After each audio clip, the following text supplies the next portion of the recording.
The daughter of a Presbyterian minister, Mildred McAfee was born on May 12, 1900, in Parkville, Missouri.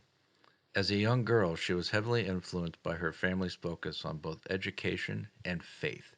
She attended Vassar College, where she studied English, sociology, and economics.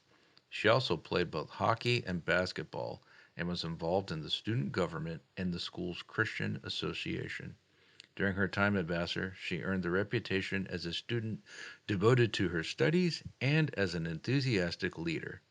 After she graduated, McAfee taught elementary and middle school for 3 years.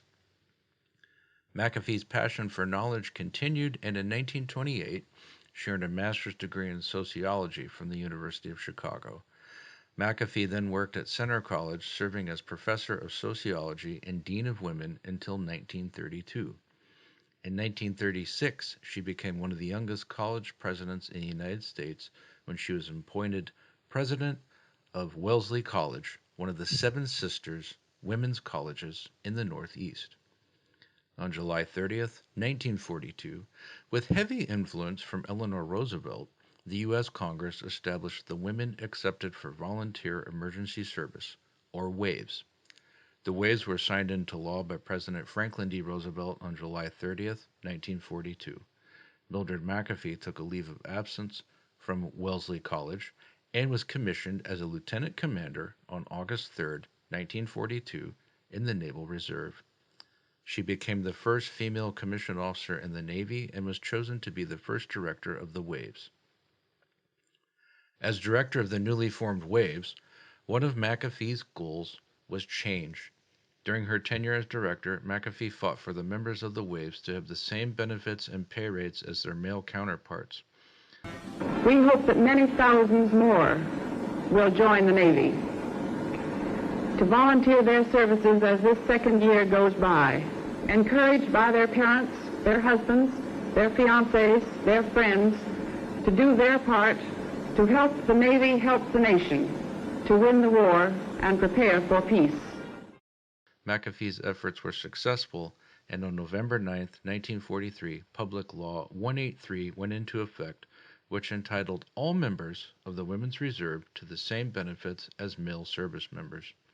The new law also allowed for one officer to hold the rank of captain in the Women's Reserve. Later, in November of 1943, McAfee was promoted to captain. Captain McAfee continued to work for change while serving as the director of the WAVES. She was successful in integrating African American women into the Naval Reserve Officer Corps, and she made it possible for them to serve in many different jobs. McAfee ensured that African American females would receive the same treatment as the rest of the WAVES. At the peak of World War II, McAfee was in command of 86,000 WAVES, including more than 8,000 female officers and 75,000 enlisted personnel. McAfee received the Distinguished Service Medal from Secretary of the Navy James Forrestal on November 7, 1945, for her leadership of the WAVES. She was the first woman to receive this recognition. In 1946, McAfee resigned her commission and returned to Wellesley College.